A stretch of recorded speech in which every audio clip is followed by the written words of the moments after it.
என்ன 5 வலி அப்படின்னா சளி, காய்ச்சல், வாந்தி, வயிற்றுப்போக்கு, வலி. இந்த 5 விஷயம் இங்க இருக்கிற பெரும்பான்மையான மக்களுக்கு கேட்டீங்கன்னா இந்த 5 கேட்டா நோய்ங்க. இந்த 5 வந்து சீக்கிரமா செத்து போயிருங்க, உடனே மெடிக்கல் போய் மருந்து மாத்திரை போடுறது இழுத்து போத்தி படுத்துக்கணுங்க அப்படின்னு சொல்லுவாங்க. இந்த 5 நோய் இல்ல, இந்த 5 சிகிச்சை. நம்ம உடம்புல கழிவு சீரா வெளியேற்ற முடியும், அதுக்காக வந்து நம்மளுக்கு உதவி செய்யுது சிகிச்சை அளிச்சு. ஆனா இந்த 5 பெரும்பான்மையா நோய் நினைச்சிட்டோம். இது நோய் இல்ல, சிகிச்சை. அதை பத்தி இன்னைக்கு வந்து கொஞ்சம் விளக்கமா சொல்ல போறேன். இந்த 5 பத்தி தெரிஞ்சிச்சு, யாருக்காவது தெரிஞ்சிருச்சு அப்படின்னா அவங்க சாகும்போது நோயோட சாக மாட்டாங்க, கண்டிப்பா இயற்கை எழுதுவாங்க. இப்ப இந்த 5 விஷயத்துல வந்து முதல்ல வலின்னு பார்க்கலாம். வலினா என்ன அப்படின்னா, இப்ப இந்த மூச்சு காத்துல, வியர்வையில, யூரின்ல, மோஷன்ல, முடிய நகமெல்லாம் ஒரு கழிவு வெளியேற்ற முடியும்னா அந்த கழிவு ஓரமா நம்ம உடம்புக்குள்ளே ஓரமா ஒதுக்கி வச்சுட்டு உடனே மூளைக்கு போய் அனுமதி கேட்கும். ஏனுங்க இந்த மாதிரி கழிவு சீரா வெளியேற்ற முடியல, என்ன பண்றதுங்கன்னு கேட்கும். உடனே மூளை வந்து ஆய்வு பண்ணிட்டு அந்த கழிவு எங்க இருக்குது, எந்த உறுப்புக்கெல்லாம் பார்த்துட்டு சரி நான் இதை வெளியேற்ற 2 பேர்த்த அனுப்பிடுறோம் போ, நான் உதவி செய்யறோம் போ அப்படின்னு சொல்லும். யார் அனுப்பிடுவாங்கன்னா நுரையீரலும் இதயத்துக்கும் ஆர்டர் கொடுக்கும்.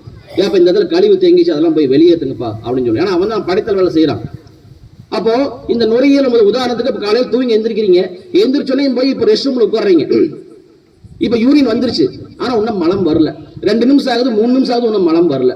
மலம் வலின்னு உடனே மூளைக்கு தகவல் போயிடும், இந்த மாதிரி மலக்குடனால கழிவு வெளியேற்ற முடியல அப்படின்னு முடிவு. உடனே மூளை வந்து அதை சுத்தி பார்த்துட்டு உடனே 2 பேருக்கு ஆர்டர் கொடுப்பாரு. யாருக்குன்னா நுரையீரலுக்கு, இதயத்துக்கும். இப்ப இந்த இதய ஆர்டர் வாங்கிட்டு வந்து நம்ம உடம்புல ரத்தத்தை பூரா உறிஞ்சி இதயத்தை கொண்டு வந்து இப்ப யாருக்கு தேவை, மலக்குடலுக்கு தேவை. உடனே மலக்குடலுக்கு ரத்த அழுத்தம் கொடு, அப்படி அழுத்தம் கொடுக்கும்போது அப்படியே அந்த குடல் வந்து அப்படியே பம்பிங் ஆகி சுருங்கி விரிதனம் ஏற்படுத்தி பெருங்குழுக்கிற கழிவுலாம் நகர்ந்து அப்படியே மலக்குடல் மூலியமா வெளிதரும். 2வது நுரையீரல் என்ன வேலை செய்யும், காத்துல வந்து உள்வாங்கி பலூன் மாதிரி உள்ள ஊதி, யாருக்கு இப்ப தேவை காத்தழுத்தம், நுரைய பெருங்குடலுக்கு தேவை. அப்ப அந்த மலக்குடலுக்கு வந்து காத்தழுத்தம் கொடுத்து முக்கிய அந்த கழிவு வெளியேற்ற உதவி செய்யும். இப்போ ஒரு செல்லோ ஒரு உறுப்போ சீரா கழிவு வெளியேற்ற முடியல அப்படின்னா அதை வெளியேற்றதுக்காக நுரையீரல் காத்தழுத்தமோ இதய ரத்த அழுத்தமோ கொடுத்து உதவி செய்யற இவளுக்கு பேர் தான் வலி. இதை நீங்க வயிறு வலியா வச்சுக்கலாம், தலைவலியா வச்சுக்கலாம், முட்டி வலியா வச்சுக்கலாம், பிரசவ வலியா கூட வச்சுக்கலாம். உடம்புல எனக்கு எங்காவது வலிக்குதுன்னா அந்த செல்லோ அந்த உறுப்போ சீரா கழிவு வெளியேற்ற முடியல அப்படின்னு அர்த்தம். இப்ப வலி நோயா சிகிச்சையா? சிந்திச்சு பாருங்க, வலி நோயா சிகிச்சையா? சிகிச்சை. இந்த சிகிச்சையை நாம என்ன பண்றோம், உடனே மெடிக்கலுக்கு போய் எனக்கு வயிறு வலிக்குது, தலை வலிக்குது, முட்டி வலிக்குது, அது வலிக்குது, இது வலிக்குது, மாத்திரை போட்டு உள்ள வந்து படுத்துக்கிறோம். இந்த மாத்திரை உள்ள போனா என்ன வேலை செய்யும், இந்த நுரையீரலுக்கு இதயத்துக்கு கொடுக்குற ஆர்டரை கேன்சல் பண்ணிடும். இந்த 2 கேன்சல் பண்ணிச்சு, இந்த நுரையீரல் அழுத்தம் கொடுக்காது, இதயம் அழுத்தம் கொடுக்காது. அழுத்தம் கொடுக்கணும் கழிவு வெளியேறது, கழிவு வெளியே எனக்கு வலிக்காது. அடாடா சூப்பரா இருக்குது, அரிய கண்டுபிடிப்பு. அப்ப எப்பப்பெல்லாம் வலி வருது அப்பெல்லாம் இந்த மாத்திரை போட்டா எனக்கு வலிக்காது. இப்ப மாத்திரை போட்டா கழிவு உள்ளே இருக்குமா, வெளியில போயிருக்குமா? உள்ளே இருக்கும். இந்த கழிவு உள்ளே இருக்கணுமா, வெளியில போகணுமா? வெளியில போகணும். இதுக்காக நம்ம உடம்பு என்ன முயற்சி எடுக்குது அப்படின்னா, ஒரு செல்ல ஒரு உறுப்பை சுயமா கழிவு வெளியேற்ற முடியல அப்படின்னா அது உயிராற்றலை வச்சு வெளியேற்று. உயிராற்றலை எங்கிருந்து எடுத்துக்க அப்படின்னா சுவாசிக்கிற காத்துல, குடிக்கிற தண்ணியில, உண்ணக்கூடிய உணவுல, இதெல்லாம் ஏகப்பட்ட உயிர் சத்து இருக்கும். இப்ப இந்த உயிர் சத்து உணவு நம்ம எடுக்கிறோம், செரிமானம் ஆகுது, இறைப்பில நொதித்தல் ஆகுது, சிறுகுடல் உறிஞ்சது உள்ள போய் பிளட்ல கலந்து உள்ளுக்குள்ள ஸ்கேன் பண்ணும். நம்ம உடம்புல 80% கழிவு வெளியேற்ற வேலை நடக்குது. வெறும் 20% செல்களை புதுப்பிச்சு கட்டுமானம் பண்ற வேலை நடக்குது. இப்ப இந்த உயிராற்றல் உள்ளுக்குள்ள போய் பிளட்ல கலந்து ஸ்கேன் பண்ணும், எங்காவது கழிவு இருக்குன்னு பார்க்கும். ஆமா அவர் இந்த இடத்துல மாத்திரை போடுத்து இவன் தடுத்து வச்சிருக்கான் அப்படின்னு சொல்லும்.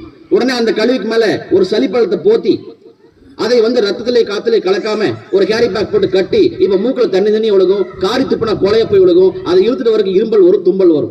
இப்ப சளி நோயா சிகிச்சையா? என்ன பண்ணி வச்சுக்கிறோம், நாம மூக்குல ஒழுகக்கூடாது, இரும்ப கூடாது, தும்ப கூடாது. இப்ப மெடிக்கலுக்கு போய் நின்னுக்கிறோம், எனக்கு அஸ்டாலின் கூட, லிவோலின் கூட, சிட்டிசன் கூட நாமளே பேர் சொல்லி வாங்குறோம். கேவலம், நம்ம உடம்புக்கு துரோகம் செய்யிருக்கு. அந்த மாத்திரை இப்ப எலிப்பல கேட்ட ஒரு மாத்திரைக்கு சிட்டிசன் ஒரு மாத்திரை, அரை மாத்திரை போட்டீங்கன்னா 30 செகண்ட்ல மூக்குல ஒழுகாது. அரிய கண்டுபிடிப்பு. அப்ப இந்த மாத்திரை போட்டோம்னா அந்த சளி மூலியமாவும் கழிவு வெளியேற்ற முடியாது. இப்ப மறுபடியும் மூளைக்கு போய் முறையிடுது, எனக்கு என்னால கழிவு சீரா வெளியேற்ற முடியும்னு கேட்ட, நீங்க வந்து வலியும் ஜலியும் கொடுத்து உதவி செஞ்சீங்க, இந்த அறிவு இல்லாத நோய் நினைச்சிட்டு மருந்து மாதிரி போட்டு தடுத்துட்டானுங்க, எப்படிங்க வெளியில இருந்து உயிராட்டு வச்சு வெளியேற்றா எப்படிங்க வெளியேற்றுறது அப்படின்னு போய் கேட்கு. அதுக்கு மூளை என்ன சொல்லு அப்படின்னா, சரி வெளியிலிருந்து உயிராற்றல் வந்து வெளியேற்றல என்ன, உனக்கே உயிராற்றல் படைக்கூடிய அறிவு ஆற்றல் இருக்குது, நான் உனக்கு அனுமதி கொடுக்குறேன், நீ என்ன உயிராற்றல் வேணுமோ எவ்வளவு உயிராற்றலும் படைச்சுக்கோ அப்படின்னு சொல்லும். இதுக்காக தான் உடம்பு சூடாகும். ஒரு செல் வந்து இப்ப நம்ம உடம்புல சாதாரணமா 96 இருந்து 90 டிகிரி வரைக்கும் இருக்கும். இதுல உயிராற்றல் பல்கி பெருக்க முடியாது. அதுக்காக அந்த செல்ல அந்த உறுப்பு என்ன வேலை பண்ணுது அப்படின்னா 99 டிகிரி, 100 டிகிரி, 102, 105 இந்த மாதிரி உடம்பு சூட கொண்டு வருது, காய்ச்சலை கொண்டு வருது. அப்ப இந்த காய்ச்சலை கொண்டு வந்தா தான் உயிராற்றலை படைக்க முடியும். அந்த உயிராற்றலை படைச்சா தான் அந்த உறுப்பை சுத்தம் பண்ண முடியும், செல்களை புதுப்பிக்க முடியும். இதுக்குதான் காய்ச்சல் வருது. இப்ப காய்ச்சல் நோயா சிகிச்சையா? சிகிச்சை. என்ன பண்ணி வச்சுக்கிறோம், நம்ம வீட்டுல எல்லாம் குழந்தைகளுக்கு இப்ப காய்ச்சல் இருக்குன்னு வச்சுங்க, லைட்டா கணம் தொடும், போய் தொட்டு பார்ப்பாங்க, ஐயோ என்ன கணக்கணன் இருக்குது அப்படின்னு தெர்மோமீட்டர் வச்சு பாக்குறது, ஐயோ 99 இருக்குது, 100 இருக்குது, ஐயோ 102 கொதிக்குது, என்ன பண்ணுவாங்க உடனே ஆஸ்பத்திரிக்கெல்லாம் போக மாட்டாங்க, வீட்லயே மெடிக்கல் வச்சிருக்கிறேன், 102 டிகிரி காய்ச்சல் வந்துச்சுன்னா ஒரு 250 எடுத்து ஒரு 5 ml ஊத்து, ஒரு 500 எடுத்து ஒரு 5 ml ஊத்து, ஒரு 650 போட்டு டோலா போட, ஏதோ ஒண்ணு பேராசிட்டமால் போட்டு சூட்ட குறை, இல்லைன்னா குழந்தை செத்து போயிடும். சூடு அதிகரிச்சா குழந்தை செத்து போயிருமா? அந்த உள்ள இருக்கிற இறைவனுக்கு, ஆதி பகவானுக்கு அறிவு இருக்கா இல்லையா? எத்தனை டிகிரி சூடு பண்ணணும், எவ்வளவு நேரம் சூடு பண்ணணும், எந்த மாதிரி உயிராட்டில் படைக்கணும், எவ்வளவு உயிராட்டில் படைக்கணும், எல்லா அறிவும் இருக்குது. ஆனா இந்த அறிவு கட்டவன் உடனே மெடிக்கலுக்கு போய் மருந்து மாத்திரை போட்டு இந்த சூட்டை குறைச்சிடறான். சூட்டை குறைக்கும் போது என்ன நடக்குது? அங்க உயிராட்டில் பள்ளி பெருக முடியல, அங்க கழிவு வெளியேற்ற முடியல. இந்த கழிவு உள்ளேயே இருக்குது, இப்ப வெளியில போயிருக்குமா?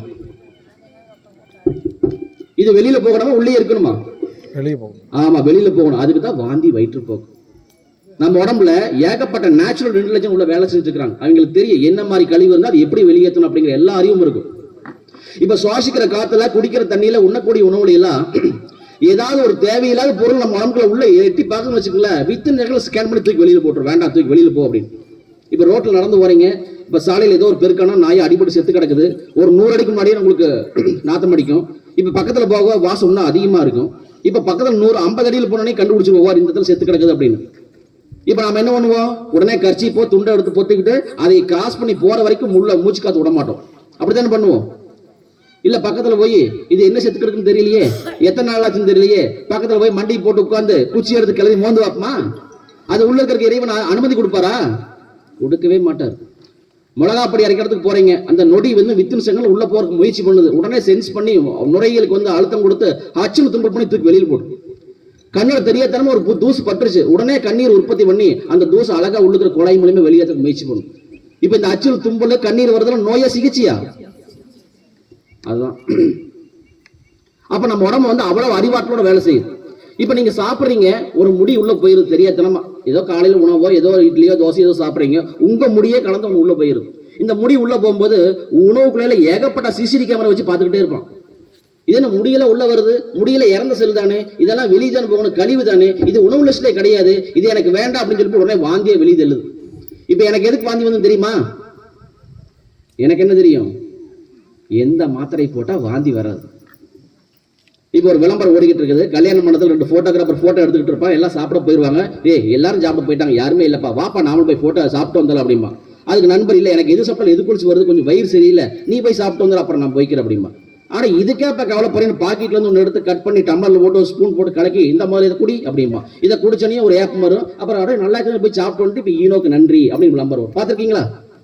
என்ன வேலை செய்யற, என்ன வேலை செய்யறாதுல அந்த அந்த விளம்பரத்திலே பாருங்க, அந்த கலக்கி டம்ளர்ல உள்ள ஊத்துவான், அது உணவு குழாயில போகும், உணவு குழாயில போய் அப்படியே இறைப்பையில டச் ஆனே அப்படியே ப்ளூ கலர் ஒரு படுதா மாதிரி விரிக்கும்.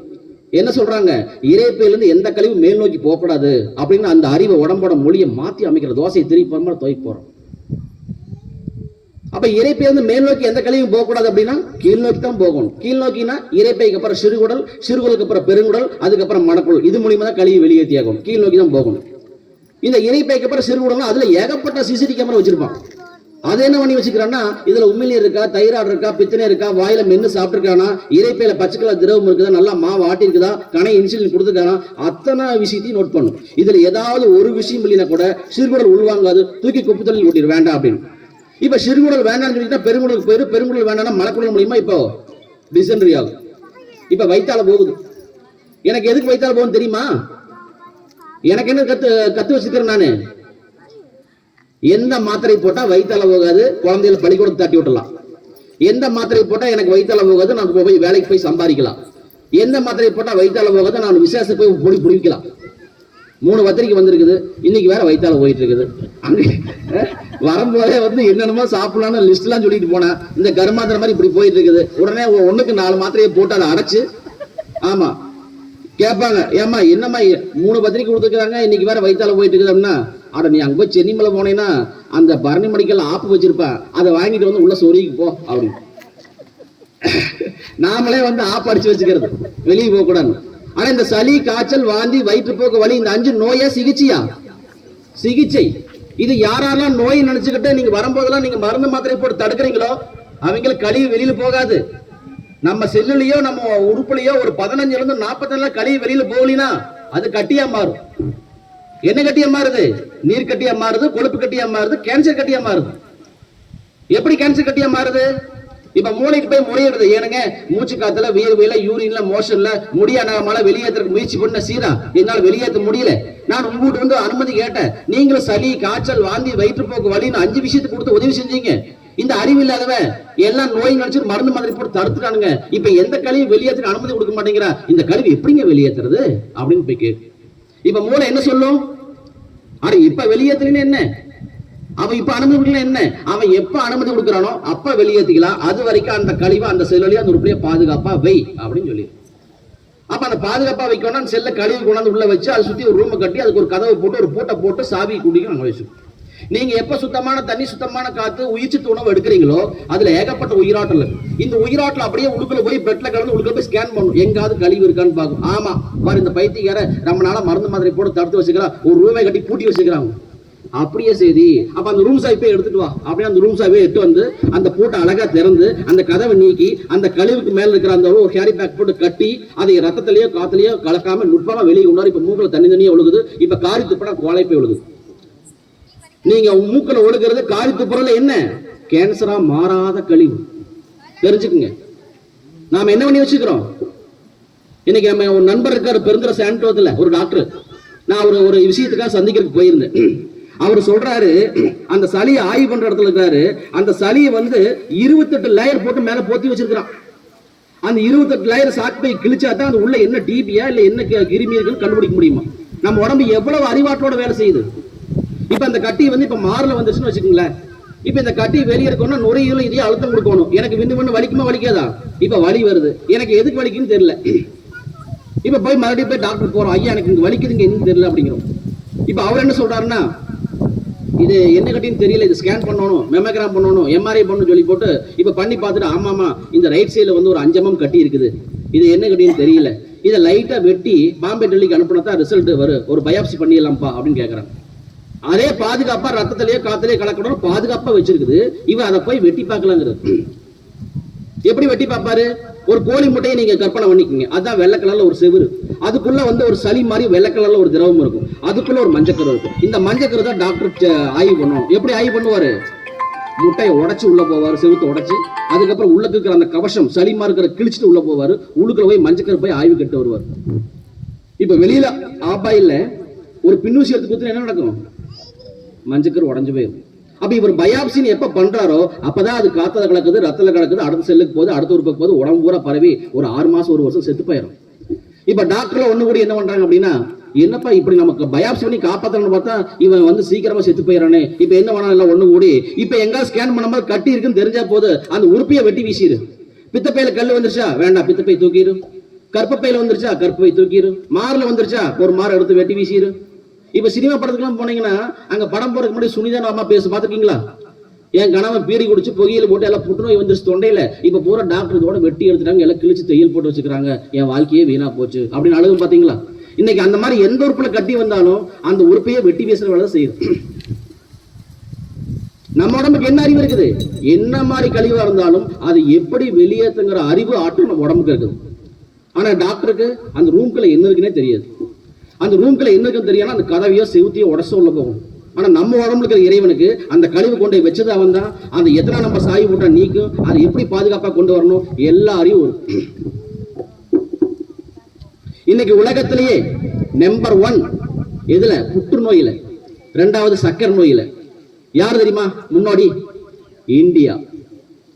இந்தியாவுல எந்த மாநிலம் முன்னோடி தெரியுமா? தமிழ்நாடு. தமிழ்நாட்டுல யார் தெரியுமா? ஈரோடு. ஈரோடு. சில கை தட்டுங்கப்பா. வேற அது ஒரு கூட்டம் கை தட்டுது. அதுக்கு ஈரோட்ல எங்க அப்படின்னா இங்க பெருந்துறை நம்ம வந்து சென்னிமலை பகுதியில் புற்றுநோய் அதிகமா இருக்குது. எங்கிட்ட வச்சிருக்க 120 ரெக்கார்டு வச்சிருக்கேன். நான் அதுக்காக போராட்டம் பண்ணிட்டு இருக்கேன். நானு தலைவர் சிவகுமார் ஐயால அவருக்கு தெரியும். என் மேல 7 வழக்கு இருக்குது. பிணையில் வெளியே வர முடியாது. சென்ட்ரல் கவர்மெண்ட் 2 வழக்கு, ஸ்டேட் கவர்மெண்ட் 5 வழக்கு. வெளியில வர முடியாது. நான் மருத்துவ பணி மட்டும் செய்யல. என்னால முடிஞ்ச இந்த இயற்கையை எப்படியாவது காப்பாற்றணும், மக்களுக்கு நல்லது செய்யணும், அப்படி ஒரு போராட்டம் பண்ணிட்டு இருக்கிறோம். கடந்த 2 வருஷமா போராடி இப்ப நானும் ஐயா சிவகுமார் மேல 7 வழக்கு இருக்குது. தெரிஞ்சுக்கங்களா? எப்படின்னா ஆசியாவிலே மிகப்பெரிய ஷிப்யார்ட் இருக்குது இங்க, 2700 ஏக்கரா. அதுல கிட்டத்தட்ட ஒரு 500 கம்பெனி இயங்கிட்டு இருக்குது. அதுல ஒரு 50-60 கம்பெனி பாத்தீங்கன்னா ரெட் கேட்டகரி இருக்கிற. ரெட் கேட்டகரி குடியிருப்பு பகுதியா வரவே கூடாது, வெள்ளையோ பச்சையோ தான் வரணும். மிஞ்சி போனா மஞ்சள் கூட அனுமதிக்கலாம், ஆனா சிகப்பு உள்ளே வரக்கூடாது. ஆனா இங்க சிவப்பு கம்பெனி கிட்டத்தட்ட 50க்கும் மேற்பட்ட கம்பெனி இங்க வேலை செய்யறாங்க. அங்க ஒவ்வொரு கம்பெனிலையும் காத்துல வந்து புகையில கலக்கிறான், நச்சு காத்த. அதே மாதிரி அங்க இருக்கிற கழிவு பூரா அப்படியே பூமிக்குள்ளேயே போரை போட்டு விடுறான். உங்களுக்கு தெரிஞ்சிருக்கு, பாலநல்லூருக்குள்ள பக்கத்துல இருக்குது 500 ஏக்கரா குளம். அந்த குளத்தை வந்து 11,000 டிகிரிஸ் இருக்குது. இந்த 2 வருஷத்துக்கு முன்னாடி நானும் ஐயா தான் மேல போய் அங்க லேப்லயே மாசு கட்டு மாதிரி நாங்க 2 பேரும் போய் லேப்ல பாக்குறோம். நான் கூட ஏதோ 2000-3000 இருக்குன்னு ஐயங்க அப்ப 11,000 டிகிரிஸ்க்கு ஐயாவை வேந்து போயிட்டாரு. 11,000 டிகிரிஸ் இருக்குதுங்க. மனுஷன் குடிக்கிறதுக்கு வந்து ஒரு 150 டிகிரிஸா வேணுங்க. ஆனா அங்க 300-400 டிகிரிஸ் வந்து மத்த செடி கொடிகளுக்கு, இந்த துவைக்கிறதுக்கு, குளிக்கிறதுக்கு, மத்த ஜீவனத்துல என்ன மரத்துக்கெல்லாம் கட்டலாங்க. ஆனா இங்க 11,000 டிகிரி விஷம். இந்த விஷத்தை எல்லாம் உள்ள இறக்கிட்டான். இப்ப உள்ள இறக்கினதுக்கு அப்புறம் எல்லாம் அப்படியே இந்த குளுக்கோஸ் போட்ட மாதிரி எல்லா பக்கம் போய் பரவிடுச்சு மண்ணுக்குள்ள. இப்ப அங்கிருந்து போரு, நம்ம கிணறு எல்லாம் போட்டு எல்லாம் உறிஞ்சி குடிக்கிறோம், தெரியாதனமா மக்கள் குடிக்கிறாங்க. இப்ப இந்த தண்ணியில உள்ள போகுது. இந்த கேடுகட்ட காத்த நம்ம உள்ள சுவாசம் பண்றோம். இதெல்லாம் உடம்புக்குள்ள போகுது. இந்த என்ன உடம்புக்குள்ள என்ன விஷம் எந்த வகையில போனாலும் அதை தூக்கி வெளியேற்றுற அறிவாற்றல் உடம்புக்கு இருக்குது. அது எப்படி வெளியேற்றுது? சளி, காய்ச்சல், வாந்தி, வயிற்றுப்போக்கு, வலி, இந்த 5 விஷயமா தான் வெளியேற்றுது. இந்த 5 விஷயத்துக்கு இங்க இருக்கிற மக்கள் என்ன பண்றாங்கன்னா, டாக்டர் போய் சந்திச்சு அவனுக்கு 200 ரூபாய் பீஸ் கொடுக்கணும். அது போக மருந்து மதம் சொல்லி எப்படி ஒரு 500 ரூபாய் பண்ணி போடுறான். அதனால இப்ப என்ன பண்ணலாம்னா, முக்கு மெடிக்கல் இருக்குது. டீ கடை இருக்கிறதா இப்ப இன்னைக்கு மெடிக்கல் வந்துருச்சு. அங்க போய் நின்று ஒரு எனக்கு சளி பிடிக்குது, காய்ச்சி வருது, வாங்கி வரணும், ஒரு 20 ரூபாய் கொடுத்தோம்னா 2 செட் மாத்திரை கொடுக்குறான். வாங்கிட்டு வந்து போட்டு போலீஸ் வந்து இழுத்து போட்டு பாத்துக்கிறான். கப்புன்னு வேத்து போட நல்லா இருக்குமாமா. இன்னைக்கு மெடிக்கல்ல 80% மருந்து மாத்திரை எதுக்கு விற்குதுன்னா, சளி, காய்ச்சல், வாந்தி, வயிற்றுப்போக்கு, வலி, இந்த 5 விஷயத்துக்கு தான். இந்த 5 விஷயம் நோயா சிகிச்சையா? இத நோயை நினைச்சுக்கிட்டு வரும்போதெல்லாம் எவங்கெல்லாம் மருந்து மாத்திரை போட்டு தடுக்கிறானோ அவனுக்கெல்லாம் கட்டியா மாறிடுது. இப்ப கட்டியா மாறினதுக்கு அப்புறம் எல்லாம் பையில தூக்கிட்டு இப்ப கோயம்புத்தூர்ல பஸ் ஏறிக்கிட்டு இருக்காங்க கேன்சர் சிகிச்சை பண்றதுக்கு. இந்த பக்கம் பார்த்தா ஈரோட்ல எல்லாம் ட்ரெயின் ஏறிட்டு இருக்காங்க சென்னை போறதுக்கு. ஏன்னா இங்க புற்றுநோய் ஆஸ்பத்திரி இல்ல. இங்க புற்றுநோய்க்கு ஒரு டாக்டர் உலகத்திலேயே நாம தான் இங்க முன்னாடி, புற்றுநோயில முதலாளு. இங்க ஆஸ்பத்திரி இல்லையே. அதுக்கு போராடி இந்த தென்னை மாத்தோன்னு போராடி தான் எங்க மேல 7 வழக்கு. இப்ப தண்ணி ஒரு சொட்டு கூட இங்க வராம நாங்க பாதுகாத்து வச்சிருக்கிறோம். இப்ப முதலமைச்சர் வந்து புதுசா வந்து ஒரு 56 கோடியில வந்து இந்த தண்ணி வெளியே வர்ற தண்ணியை, நல்லா ஓடையில வர்ற தண்ணியை நாங்களே சுத்தம் பண்ணி மறுபடியும் கம்பெனிக்கே கொடுக்குறோம் அப்படின்னு இப்ப வந்து அடிக்கல் நாட்டிட்டு போயிருக்காரு. 2 வருஷ போராட்டத்துக்கு அப்புறம் அந்த வேலை செய்யறாங்க. அது வரைக்கும் என்ன பண்றது? அந்த வர்ற அந்த டிச்சு தண்ணி பூரா லாரி வச்சு தூக்கிட்டு போறானுங்க. டெய்லி 150 லாரி வந்து டேங்கர் லாரி, தண்ணி லாரியில வருது நம்ம வீட்டுக்கு. அந்த மாதிரி 100 லாரி 150 லாரி வச்சு அது புடிச்சு கொண்டே கம்பெனிக்குள்ளே உள்ள ஊத்திட்டு இருக்கிறோம். தப்பு தான், ஒத்துக்கிறோம் அப்படின்னு இப்ப கவர்மெண்ட்டே எங்ககிட்ட மண்டி ஓடும். இப்ப இது மாதிரி விட்டா நம்ம எல்லாம் தூக்கிட்டு போயிரும் சொல்லி போட்டு இப்ப கேஸ் போட்டு நாங்களே உள்ள வராம நான் போய் 6 மாசம் ஆச்சு உள்ள போய். அதை விட்டா வந்து கொள்றதுக்கு இது பண்றதுக்கு இதெல்லாம் பண்றோம்.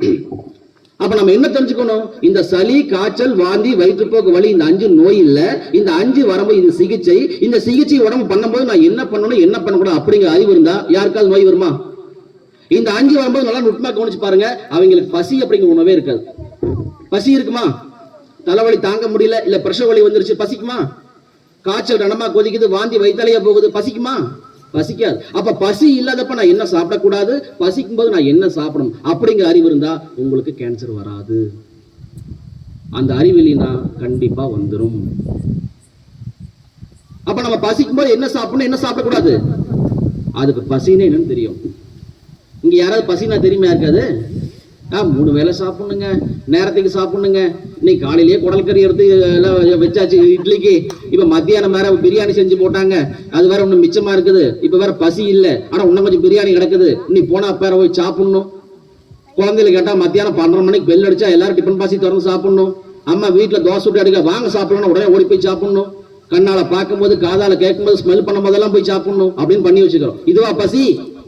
பசிங்கிறது என்ன அப்படின்னா, நல்லா ரூபா கிடைச்சுங்க. இது வரைக்கும் தூங்கினா கூட பரவாயில்ல, பக்கத்துல யாராவது தூங்கினாலும் கொஞ்சம் எழுப்பி போடுங்க பாவம். பசினா என்ன அப்படின்னா, நம்ம வாயில 12 வகையான உமிழ்நீர் சுரக்குது. நம்மளுக்கு ஒரே ஒரு உமிழ்நீர் தான் தெரியும், ஆனா உள்ள 12 சுரப்பிகள் இருக்குது. எப்படி நம்ம சுவையை 6 வகையா பிரிச்சு வச்சுக்கிறோம். இனிப்பு, புளிப்பு, காரம், துவர்ப்புன்னு அறுசுவை தெரியுதா? ஒவ்வொரு சுவைக்கு உள்ள 2 சுரப்பி இருக்குது. முடியை விட சின்ன குழாய் இருக்குது, நீர் குழாய், அது மூலியமா சுரப்பி பீச்சு அடிக்குது. நீங்க கண்ணாடி முன்னாடி நின்று ஒரு வாயை ஆண் வச்சுட்டு ஒரு கற்பனை பண்ணி பாருங்க. இன்னைக்கு சும்மா ஒரு நான் சொன்னதுக்காக ஒரு ஊறுகாய் நக்கி சாப்பிட்ற மாதிரி, இல்ல ஒரு பெரிய நெல்லிக்காய் கடிக்கிற மாதிரி, ஒரு மாங்காய் வந்து உப்பு மிளகா பொடி போட்டு அப்படியே கடிக்கிற மாதிரி சிந்தனை பண்ணி பாருங்க. அந்த உள்ள சுரக்கிறது அப்படியே தெரியும். சில பேருக்கு கண்ணாடியிலே தெரிக்கு வெளியில. அந்த அளவுக்கு உள்ள சுரப்பிகள் வேலை செய்யுங்க. இந்த 12 வகையான உமிழ்நீர் முதல்ல சுரக்கணும். அதுக்கப்புறம் இங்க தொண்டையில ஒரு சுரப்பி இருக்கு, கேடைய சுரப்பி. அதுக்கு பேர் என்ன? இங்க நிறைய பேர் டாக்டர் எழுதி கொடுத்துருப்பாங்க, ஏய் சரஸ்வதி நீ தூங்கி எந்திரிச்சோடனே பல் விளக்குற இல்லையா 50 mg 100 mg மாத்திரை போட்டுக்க அப்படிம்பாங்க. அது என்ன மாத்திரை? தைராய்டு. தைராய்டுங்கிற நோயே கிடையாதுங்க, மிகப்பெரிய வியாபாரத்துக்கு கண்டபட்சனுங்க. தைராய்டுங்கிற நோயால சிகிச்சை. அதனோட வேலை என்ன? உண்ணக்கூடிய உணவு இருக்கிற கொழுப்பை கரைக்கிறது. இது கம்மியா சுரந்தா கொழுப்பை கரைக்க முடியாம எல்லாம் உடம்பு டெபாசிட் உடம்பு போட்டுரும். ஒருவேளை அதிகமா சுரந்தா உடம்பு டெபாசிட் இருக்கிற கொழுப்பை கரைச்சி உடம்பு மெலிஞ்சு போயிடும். இப்படி 2 பிரச்சனை இருக்கு. இப்ப இந்த தைராய்டு ஈவனா சுரக்கணும்னா வாயில் இருக்கிற 12 வகையான உமிழியை சுரக்கணும் சீரா. ஆனா இந்த 12 வகையான உமிழியை சுரக்க வைக்கிறது யாரு அப்படின்னா வாயில் இருக்கிற உயிராற்றல். இந்த உயிராற்றலை தான் நாம என்ன பண்ணி வச்சுக்கிறோம்? தூங்கி எந்திரிச்சோடனே ஒரு பிளாஸ்டிக் குச்சி பிரஷ் அதை எடுத்து ரசாயன பூச்சிக்கொல்லி மருந்து பிதுக்கி அதை பூரா அடிச்சு கொள்றோம். சாகடா அப்படின்னு. யாரெல்லாம் பேஸ்ட்ல பல்லு விளக்குறீங்க? ஆமா, யாரெல்லாம் விளக்கன்னு தான் கேட்கணும். எல்லாம் தான் விளக்குதுங்க. நீங்க விளக்குறது பூச்சிக்கொல்லி மருந்தா இல்லையா? ஆனா அவனே சொல்றானே, என்னோட போட்டு நீ பிதுக்கி பல்லு விளக்கிட்டீங்கன்னா 12 மணி நேரத்துல இருந்து 24 மணி நேரம் வரைக்கும் வாயில் இருக்கிற பாக்டீரியா ஜெம்ஸ் உன்னை காப்பாத்தும் அப்படிங்கிறானே. அப்புறம் அவன் என்ன சொல்றான்? வாயில் இருக்கிற உயிராற்றல் அழிக்கிற, கழிவுல வெளியேற்ற உயிராற்றல் அழிக்கிறான். ஆனா நம்ம முன்னோர்கள் என்ன பண்ணாங்க? ஆலங்குச்சி, அரசங்குச்சி, வேப்பங்குச்சி இந்த மாதிரி ஏதோ குச்சி வச்சு விளக்குவாங்க, கழிவு மட்டும் வெளியேறு.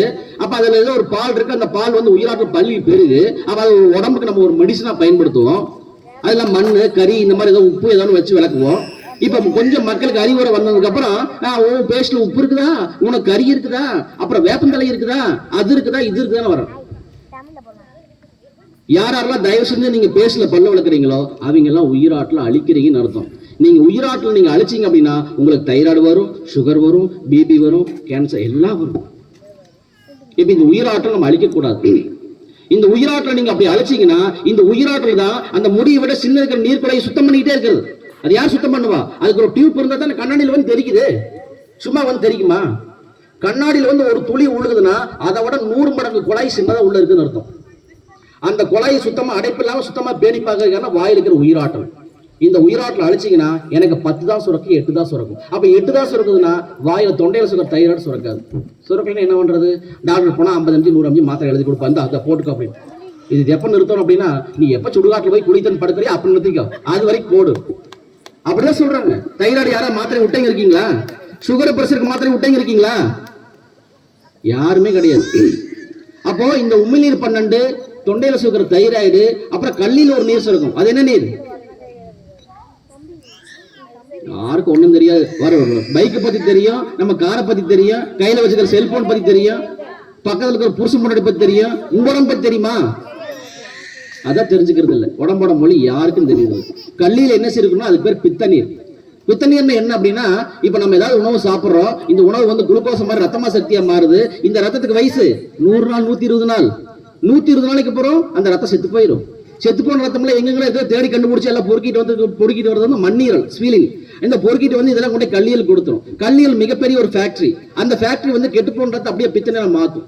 கெட்டு போன ரத்தம் அப்படிங்கிறது இப்ப லேடிஸ்க்கு எல்லாம் தீட்டு போவதில் கட்டி கட்டியா கரைஞ்சு வைப்பா, அந்த மாதிரி இருக்கும். அது அப்படியே பித்தநீரை மாறிச்சுன்னா எல்லாம் மஞ்சையா பச்சை நிறமா மாறிடும். இதை மாத்தி அந்த பித்தநீரை கொண்டு பித்தப்பையை வந்து சேமிச்சு வச்சுக்கும். எப்ப நீங்க இப்ப பசிக்குது, இப்ப ஏதாவது ஒரு சாப்பிடுறீங்க, இப்போ தேங்காய் சாப்பிடுறீங்கன்னு வச்சுக்கீங்களேன். இந்த தேங்காய் சாப்பிடும்போது இப்ப தாடை அசை போடுமா? இப்ப அசை போடும் போது இங்க பித்தப்பை சுருங்கி விரியும். எந்த அளவுக்கு நீங்க மெல்றீங்களோ அந்த அளவுக்கு பித்தனை சுருங்கி விரியும். இந்த பித்தனை செரிமானம் பண்றது, குழப்ப கரைக்கிறது, ஜீரணம் பண்ண இதுக்கெல்லாம் உதவி செய்யும். அதனாலதான் முன்னோர்கள் ஆத்திச்சூடி மறைக்கிற என்ன எழுதுச்சுன்னா 100 தின்றால் 100 வயது. யார் நொறுக்கிறா? ஆனா எல்லாரும் நொறுக்கிறோம். என்னாரும் அந்த கிரைண்டருக்கு லீவே இல்லை. அது ஞாயிற்றுக்கிழமைனா போதும், கண்டதை போட்டு உள்ள ஆட்டி திங்கக்கிழமைக்கு வேலைக்கே பள்ளிக்கூடத்துக்கே போக முடியாது, சோம்பேறித்தனமா எந்திரிக்கவே முடியாது, அந்த அளவுக்கு பண்ணி வச்சிருக்கிறோம். அப்ப இந்த எவ்வளவு உடம்புல வந்து மெக்கானிசம் ஆண்டவன் கொடுத்துருக்கான் பாருங்க. நொறுங்க தின்றால் 100 வயது.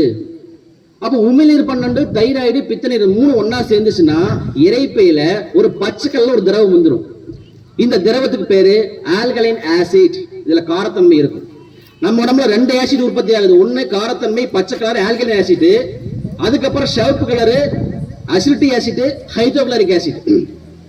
இப்ப உமிழ்நீர் 12, தைராய்டு, பித்தநீர் இந்த 3 ஒன்னா சேர்ந்துருச்சுன்னா இறைப்பையில ஒரு பச்சை கலர் திரவம் வந்துடும். இந்த திரவம் வந்துச்சுன்னா எனக்கு கபகபகமான அரிக்கும். எனக்கு வயிற்றுல ஒரு கில்லும், இதுக்கு பேர் தான் பசி. இப்ப உடனே மூளைக்கு தகவல் போயிடும், ஏய் 3 ஒன்னா சேர்ந்தாச்சு, பச்சை கலர் லைட் எரியுது, ஏதாவது சாப்பிடுப்பா அப்படின்னு சொல்லும்.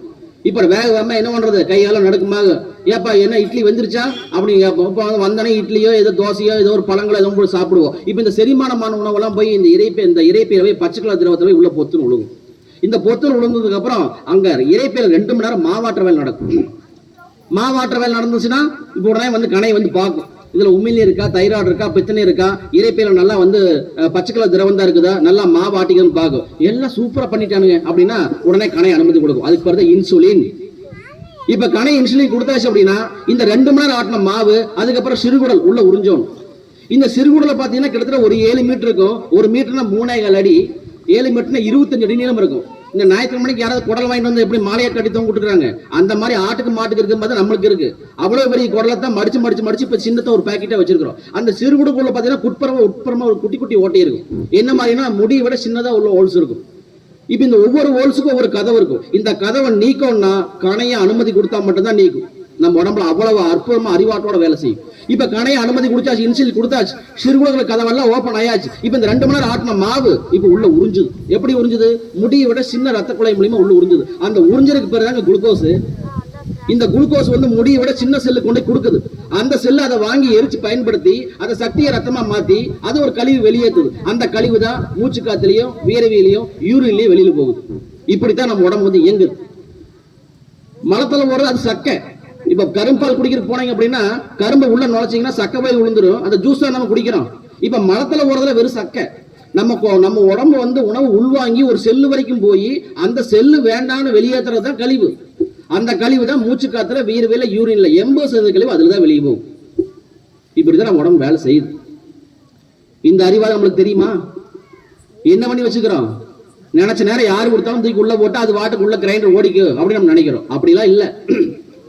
இந்த உமிழ்நீர், தைராய்டு, பித்தனை 3 ஒன்னா சேர்ந்து இறைப்பையில பச்சை கலர் திரவம் வருது. பச்சை கலர் திரவம் வந்து உணவு போட்டா 2 மணி நேரம் மாவாட்டுது. இந்த நாட்டின மாவு கணை இன்சுலின் கொடுத்தா 4 மணி நேரம் உறிஞ்சும். 4 மணி நேரம் உறிஞ்சணும். ஏது 4 மணி நேரம் உறிஞ்சணும், முடியை விட்டு சின்ன ரத்த குழாயில உறிஞ்சணும். அந்த குளுக்கோஸை உறிஞ்ச வரைக்கும் உறிஞ்சி பார்த்துட்டு உறிஞ்ச முடியாத சக்கையில இருக்கும் பாத்தீங்களா, அந்த சக்கையெல்லாம் பெருங்குடல் கொடுத்துரும். இந்த பெருங்குடலுக்கு வந்து உழுகிறதுக்கு 6 மணி நேரம் ஆகும். அப்ப அடுத்த பசி வர்றதுக்கு எனக்கு 6 மணி நேரம் ஆகும்.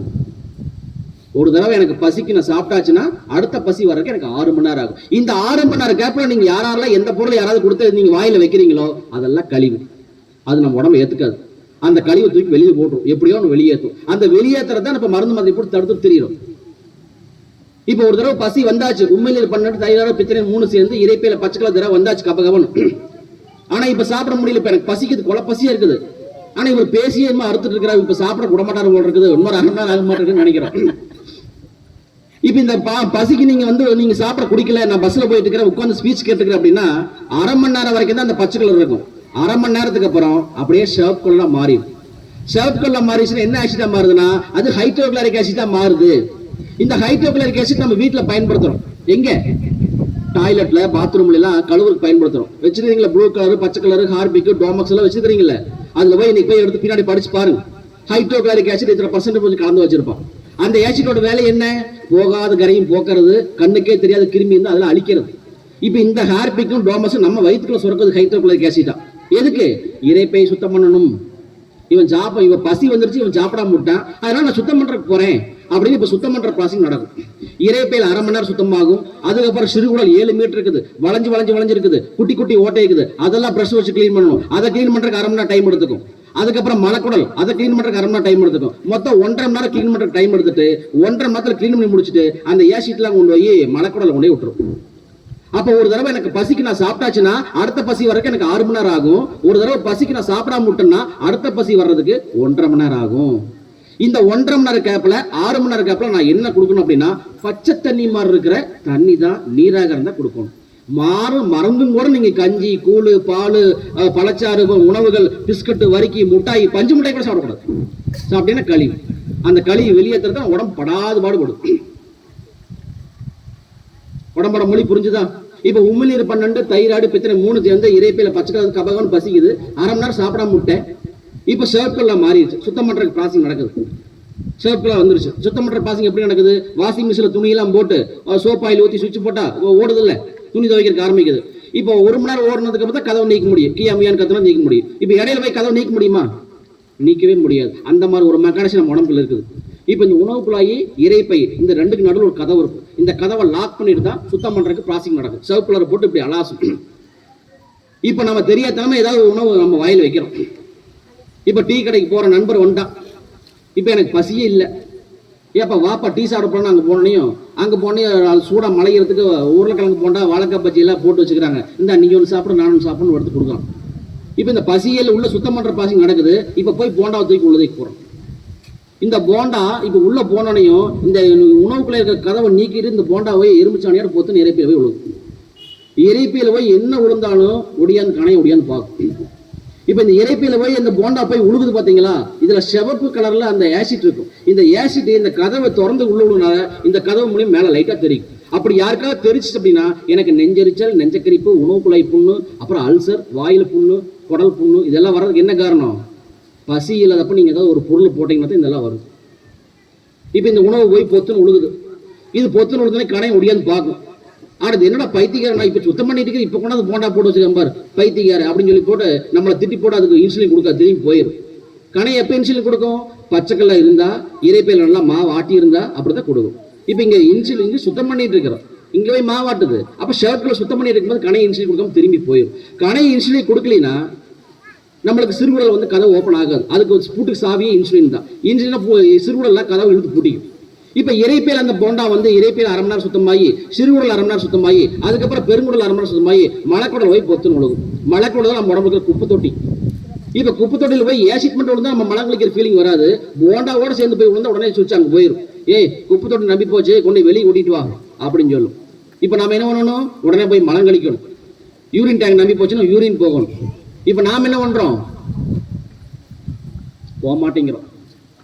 இப்போ போக முடியாது, ஏதோ முக்கியமாக பேசிட்டு இருக்கிறாரு, நான் பஸ்ஸில் போயிட்டு இருக்கிறேன், இப்போல்லாம் 1க்கு 2க்கு வந்து எப்படி போகிறது அப்படின்னு போகாமல் உட்காந்துக்குவோம். அப்படி யாரெல்லாம் நீங்கள் மூளை சொல்லும் போது நீங்கள் மலம் கழிக்கலையோ அவங்களுக்கு தான் மூலம், பௌத்திரம், பைல்ஸு எல்லா நோயும் வரும். ஆசன வயல் 1/2 மணி நேரத்துக்கு நீங்கள் கழுவி வெளியேற்றுறீங்கன்னா 100% கழுவி வெளியேற்றிடும். நீங்கள் 3/4 மணி நேரம் 1 மணி நேரம் கழிச்சு இப்போ நீங்கள் வெளியேற்றுறீங்கன்னா நீங்கள் வந்து அது மூலம், பௌத்திரம், பைல்ஸ் ஆகும். இன்னைக்கு ஒரு ஆய்வு சொல்றான், 14 வயசுக்கு மேற்பட்ட குழந்தைகளுக்கு தான் பைல்ஸ் ஆபரேஷன் பண்றாங்க அப்படின்னு. அப்ப 14 வருஷமா அந்த குழந்தை மலம் வெளியே கேட்கும்போது, அனுமதி கேட்கும்போதெல்லாம் தடுத்து வரனாடி தான் அங்க மூலம், பௌத்திரம், பைல்ஸா மாறுது. அப்ப இன்னைக்கு அவனே ஆய்வுல சொல்றான், 100% குழந்தை இல்ல, வெறும் 20% குழந்தைங்க ஒரு நாள் விட்டு விடுறதாங்க மலம் கழிக்குதாமா. அதுல 5% குழந்தைங்க வாரத்துக்கு ஒரு தடவை தாங்க மலம் கழிக்குது. 3 வேளை ஒரு நாளைக்கு சாப்பிடுது, வாரத்துக்கு ஒரு தடவை போகுது. அப்படின்னா எவ்வளவு பெரிய குப்பை தொட்டியை நம்ம வச்சுக்கிறோம். அப்புறம் அது குப்பரை படுக்க வச்சு பைல்ஸ் ஆபரேஷன் பண்ணுவாங்களா பண்ண மாட்டாங்களா? இந்த மாதிரி தான் வேலை நடக்குது. அப்ப பசி இல்லப்ப நீங்க ஏதாவது உணவு சாப்பிட்டீங்கன்னா அது கழிவா தான் நம்ம உடம்பு வெளியேற்று உள்வாங்காது. இப்படி உள்வாங்கலினா நம்மளுக்கு அது வந்து கெட்ட குளுக்கோஸா மாறும்.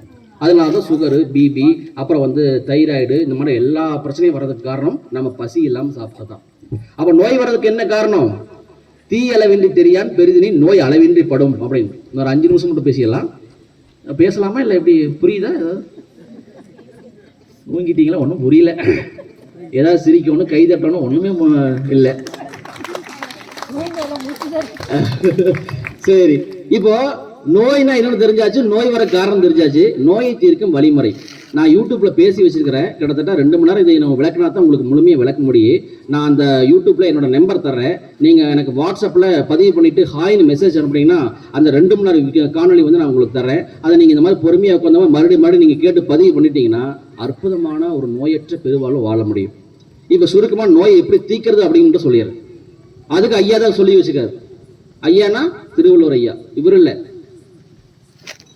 அவரு. ஆமா,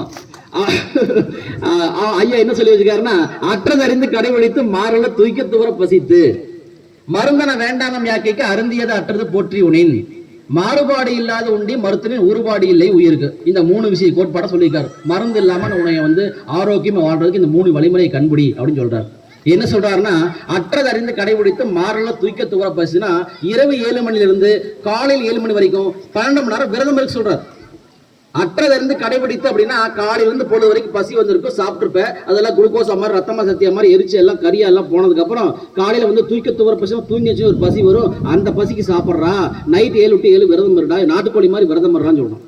நாட்டுக்கோழின்னா எப்படி இருக்கும்? சூரிய அஸ்தமனம் ஆயிடுச்சுன்னா அது மரத்திலேயே இல்லை பில்டிங்லேயே நம்ம புடிச்சு அடிச்சா கூண்டுக்குள்ளேயே போய் உட்காந்துக்கும். காலையில் வரைக்கும் எதுவும் சாப்பிடாது.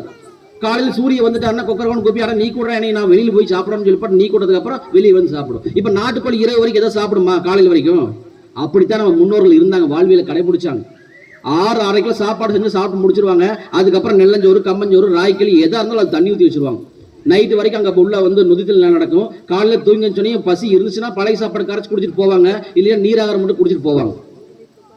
ஆனால் நீங்க நம்ம எந்திரிச்சோன்னா என்ன குடிக்கிறோம்? டீ, காபி, இட்லி, முருகுலா, தோசை. அது எங்காவது கொஞ்சமா தடினமா வந்துச்சுன்னா தடை தூக்கி வீசுது குழந்தை. எனக்கு பேப்பர் ரோஸ்ட் போட சொன்னா நீ என்ன போட்டு வச்சுக்கிற அப்படின்னு கேட்கும்.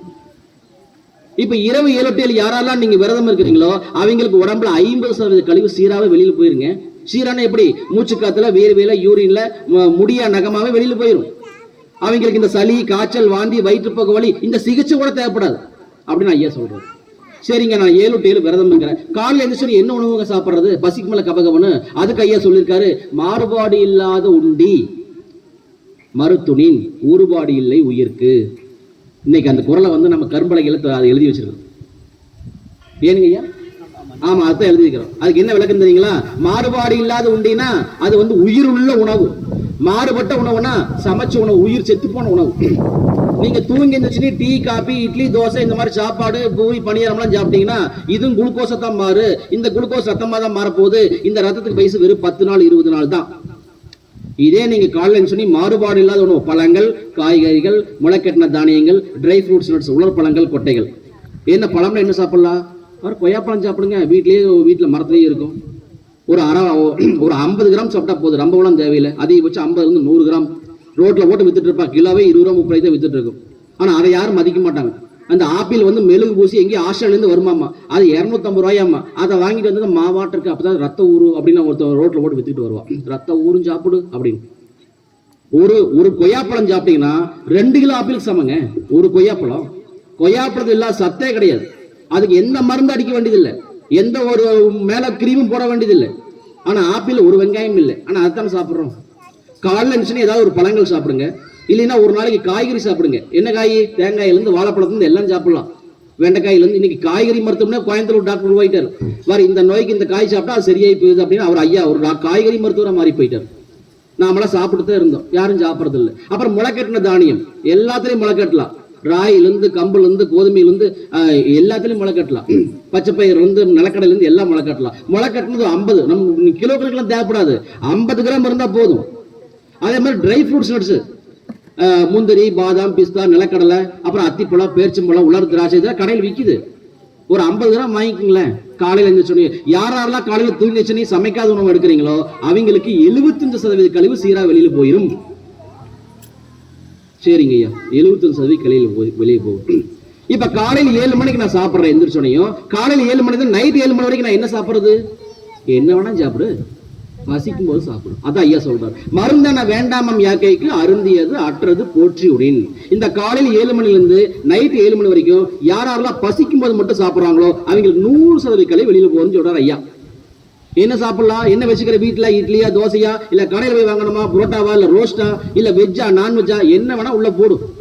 பசிக்கும் போது போடும். ஒரு பசிக்கு சாப்பிட்டாச்சுன்னா அடுத்த பசி வரைக்கும் 6 மணி நேரம் ஆகும். இந்த 6 மணி நேரம் கழிச்சு நீ சாப்பிடு. இப்ப காலையில் 7 மணிக்கு சாப்பிட்றீங்க, 7 8 9 10 11 12 1 மணி, 12 1 மணிக்கு 6 மணி நேரம் கழிச்சு எனக்கு பசிக்கும்.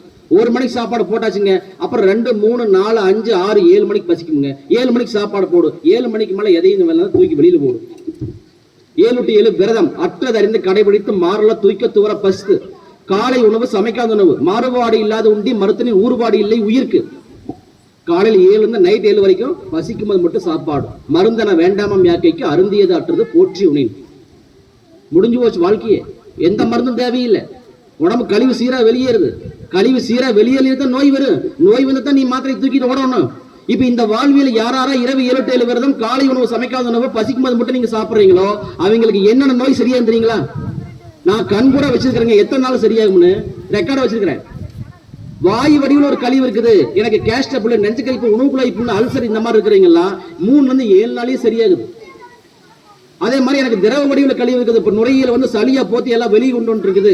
நுரையீரல் கல்லீரல் வந்து காமாலையை போத்தி வெளியே கொண்டு வந்து இருக்குது. இப்ப சிறுநீரை வந்து சூடாயிருச்சு, அளவுக்கு அதிகமா குளுக்கோஸா வெளியே போயிட்டு இருக்குது. இந்த மாதிரி திரவ வடிவ கழிவுலாம் 7 இருந்து 15 நாள்ல 100% தெரியாதுங்க. உங்களுக்கு சக்கரை நோய் 5 வருஷமா இருந்தாலும் வெறும் 15 நாள் சரி பண்ண முடியும். நம்ம உடம்புக்கு அவ்வளவு அறிவாற்றல் இருக்குது. அதே மாதிரி இப்போ திடப்பொருளா மாறிடுச்சு, பித்தப்பையில ஒரு 2 mm கல்லு மாறிடுச்சு, நம்மளுக்கு வந்து சிறுநீரத்துல கல்லு வந்துருச்சு, கர்ப்பப்பையில பிசிஓடி பைப்ராய்டு வந்துருச்சு. இந்த மாதிரி உடம்புல டாக்டர் ஸ்கேன் பண்ணி கேன்சர் கட்டின்னு சொல்லிட்டாரு. என்ன மாதிரி கட்டியா இருந்தாலும் 15 இருந்து 45 நாள்ல எப்பேற்பட்ட கட்டி கரைச்சிட்டு வெளியில் போடுதுங்க. ஆனா குழந்தைய 2 கிலோ 3 கிலோ குழந்தையே வெளியே வரும்போது பித்தப்பையில இருக்கிற கடுகு இருக்கிற கல்லை வெளியே கொண்டு தெரியாது நம்ம உடம்புக்கு. அவ்வளவு அறிவாற்றோட வேலை செய்யுது. அதுக்கு நம்ம என்ன பண்ணணும்? ஐயா சொன்ன இந்த வாழ்வியலை கடைபிடிக்கணும். இரவு 7 to 7 விரதம், காலை உணவு சமைக்காத உணவு, பசிக்கும் போது மட்டும் சாப்பாடு. இந்த திருவள்ளுவர் தந்த திருமருந்தை நீங்க உள்வாங்கி நீங்க கடைபிடிச்சு பாருங்க. அடுத்த 15 நாளைக்கு உங்க வாழ்க்கையில எவ்வளவு பெரிய மாற்றம் நடக்கும், உடம்புல எவ்வளவு பெரிய மாற்றம் நடக்குன்னு பாருங்க. எங்களுடைய கையெடுத்து கும்பிட்டு பாருங்க, எனக்கு கையில கூசுதுங்க. வயசானவங்க 80 வயசு 90 வயசுல என் கால் விழுகுறாங்க. நான் என்னங்க அப்படி பண்ணிட்டேன்? நான் திருவள்ளுவர் தாங்க கடைபிடிக்கிறேன், அதை தாங்க கற்பிக்கிறேன். அது அவங்க கடைபிடிக்கும் போது அவங்க அதுக்கு சரியாது. எல்லா புகழும் என் குருவிற்கே. அதான் ஐயா சொல்லுவேன். நான் ஒவ்வொரு டைம் ஐயா என்னை வளர்த்தும் போதெல்லாம் எல்லா புகழும் என் குருவிற்கேன்னு சொல்லுவேன். நான் ஒன்றும் செய்யல, என் மூலமா நின்று அவர் இயக்குறார். திருவள்ளுவர் இயக்குறார். நான் தான் இயக்க முடியுமா? திருவள்ளுவர் உங்களால இயக்க முடியாதா? இயக்க முடியுமா? முடியாதா? இப்ப நான் மட்டும்தான் 24 மதத்தில் எழுத முடியுமா? உங்களால் எழுத முடியாது நினைக்கிறீங்களா? நானும் உங்களை மாதிரி ஒரு சாதாரண மனுஷன் தானே. அப்ப நாம இந்த விஷயத்தை செய்யும் போது நம்ம மாசம் கிட்டத்தட்ட ஒரு 1000 பேர்த்த நான் குணப்படுத்துறேன். எப்படி? இந்த திருமருந்து கொடுத்தான். நான் என் மருந்து கொடுக்கல. 2வது என் மருத்துவத்தை பத்தி பேசுறது நான் இங்க வரல. இங்க திருமருந்து கொடுத்த திருமருந்தை பத்தி தான் பேச வந்திருக்கிறேன். உடம்போட மொழியை கற்பிக்கிறதா வந்திருக்கிறேன். உடம்போட மொழியை கற்போம், நலமுடன் வாழ்வோம். இன்றைய தலைப்பு உங்களுக்கு புரிஞ்சுச்சா? ரைட். அப்புறம் இந்த 1 மணி நேரமே என்ன பேசிக்கிறேன்னு நினைக்கிறேன். பயனுள்ளதா இருந்துச்சா? உடம்போட மொழி தெரிஞ்சா? ரைட். இதை எனக்கு ஒரு நன்றி கடனா நீங்க என்ன சொல்லுங்க, வாட்ஸ்அப்ல எனக்கு ஒரு காயின் பதிவு போடுங்க. நான் உங்களுக்குலாம் அந்த முழு வீடியோ அனுப்புறேன். அதை நீங்க வீட்டுல எல்லாம் கடைபிடிக்க முடியாத ஒண்ணும் கிடையாது. இப்ப ஆங்கில மருத்துவர் சொல்றாரு, இந்த பக்கம் ஒரு தூணு, இந்த பக்கம் ஒரு தூண் நாட்டி நடுவில் ஒரு கயித்தை கட்டி அது மேல நடந்து போ, குச்சி வச்சுன்னு சொன்னா நடந்து வரும். காலத்துக்கு மாத்திரை சாப்பிடணும், மாத்திரை சாப்பிடுறோம். இப்ப அந்த மாதிரி சொல்றாங்க. எளிமையான வாழ்விலுங்க. நைட்டு 7 மணிக்கு மேல சாப்பிடாத, காலையில் வரைக்கும் கம்னு படுத்து தூங்கத்தான் போறோம். கம்னு போய் படத்துக்கு தண்ணி குடிச்சிட்டு காலையில தூங்கிச்சு கவகம் பசிக்கு ஏதாவது பழங்களும் சாப்பிடு. அப்புறம் நைட்டு அப்புறம் இடையில எப்பப்பெல்லாம் பசி வருதோ அப்புறம் நொறுக்கு தின்னு வேலை முடிஞ்சது, எந்த நோய் வராது. இதைத்தான் நம்ம எளிமையான வாழ்வியல் சொல்றோம். இதை தாண்டி இதை செஞ்சுமே எனக்கு இந்த பிரச்சனை தீரலிங்க சாமி அப்படின்னா வந்துருங்க சிரமமான பாளையம். நாடியை பார்த்து எந்த உறுப்புல எந்த மண்டலத்தில் இருக்குதோ அதை சுத்தம் பண்ணிடலாம். தீராத நோயும் தீருங்க. இந்த திருமருந்தை, இந்த அற்புதமான இந்த வாழ்வியலை கடைபிடிங்க. அனைவரும் நோயற்ற ஒரு பெருவாழ்வு வாழணும் அப்படின்னு நான் கேட்டுக்கிறேன். இந்த வாய்ப்பை ஏற்படுத்தி கொடுத்த திருக்குறள் பேரவை மன்றத்துக்கு நான் நன்றி சொல்லிக்கிறேன். வாழ்க வளமுடன்.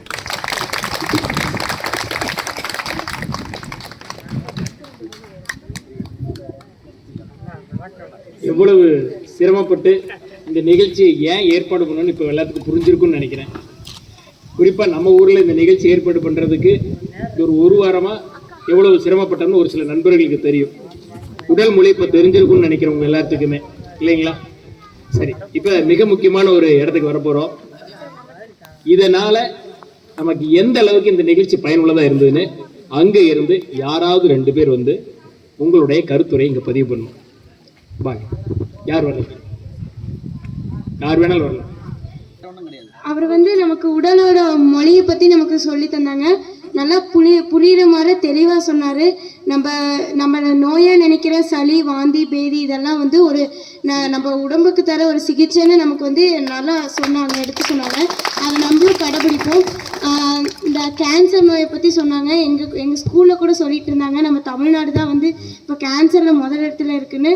அதை நம்ம தவிர்க்கணும். நம்ம தமிழ்நாடு கேன்சர் இல்லாத மாநிலமாக மாற்றுறதுக்கு நம்மளும் முயற்சி செய்யணும். ஏன்னா எங்கள் வீட்டில் எங்கள் தாத்தா பாட்டிக்கெல்லாம் கேன்சர் வந்திருக்கு, அதெல்லாம் நான் பார்த்துருக்கேன். அதனால இவங்க சொல்லும் போது தோணும் நமக்கும் அந்த கேன்சர் எல்லாம் வந்துடக்கூடாதுன்னு. அதனால நீங்களும் அதை எப்படி நம்ம உடம்ப பார்த்துக்க முடியுமோ இருக்கிற வரைக்கும் நல்லா இருங்க. இங்கே இருக்கிற எல்லாருக்கும் முதல்ல என்னோட வணக்கத்தை தெரிவிச்சுக்கிறேன். கடந்த ஒரு 20 நாளாக பார்த்தீங்கன்னா சரவணன் வீட்லேயே தங்குறது இல்லைங்க. எப்போ பாரு ரவுண்ட்ஸில் தான் இருப்பார். இருங்க. நான் இன்னைக்கு காலையில வரைக்கும் சொல்லிக்கிட்டு இருந்தேன், முதல்ல இந்த ஃபங்க்ஷன் முடிஞ்சதும் திருவள்ளுவர் ஐயாவோட நம்பரை நான் பிளாக் பண்ண போறேன். வேற வழியே இல்லை. எனக்கு அவர் 20 டேஸா வீட்லயே அவர் இல்லைங்க. ஸ்கூலுக்கு போவாரு, மறுபடியும் வீட்டுக்கு வருவாரு, மறுபடியும் சென்னிமலை போவாரு. எங்க கூட டைம் ஸ்பெண்ட் பண்றதுங்கிறது அறவே இல்லை. இப்போ இந்த நிகழ்ச்சிக்கு அப்புறம் சாரோட பேச்சுக்கு அப்புறம் எனக்கு இந்த 20 டேஸ் அவர் ஸ்பெண்ட் பண்ண டைம் வந்து எவ்வளோ முக்கியமானதுன்னு எனக்கு ரொம்ப நல்லா புரிஞ்சது. வாய்ப்புக்கு வந்து நான் ரொம்ப நன்றி சொல்லிக்கிறேன். எல்லாரும் வந்து ஆரோக்கியமான உணவு சாப்பிட்டு நோய் இல்லாத வாழ்க்கை வாழணும்னு சொல்லிட்டு மனதார ப்ரே பண்ணிக்கிறேன். நன்றி, வணக்கம்.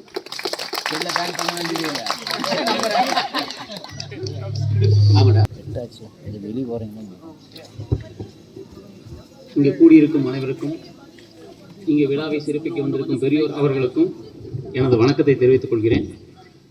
இப்பொழுது இங்கு மருத்துவர் ஐயா பேசியது மிகவும் பயனுடையதாக இருந்தது. இதில் என்னென்னா சில விஷயம் அவர் பதிவு பண்ணார். இங்கே சிப்காட் அப்படிங்கிற ஒரு விஷயத்தினால என்னென்ன பாதிப்பு வருது அப்படிங்கிறது. இதை உணர்றப்போ என்னென்னா, நம்ம சின்ன பையனாக இருக்கையில் இங்கே சில தாவரங்கள் எல்லாம் முளைக்கும். அந்த மாதிரியான தாவரங்கள் எல்லாம் இன்னைக்கு இங்கே வளர்றது கிடையாது. அதுக்கு என்ன காரணம்னா அவர் சொன்னது தான். அவங்க அந்த கழிவுகளை வந்து ஒரு தண்ணியே இல்லாத ஒரு போரை போட்டு அந்த கழிவுகள் எல்லாம் உள்ள இறக்குறாங்க.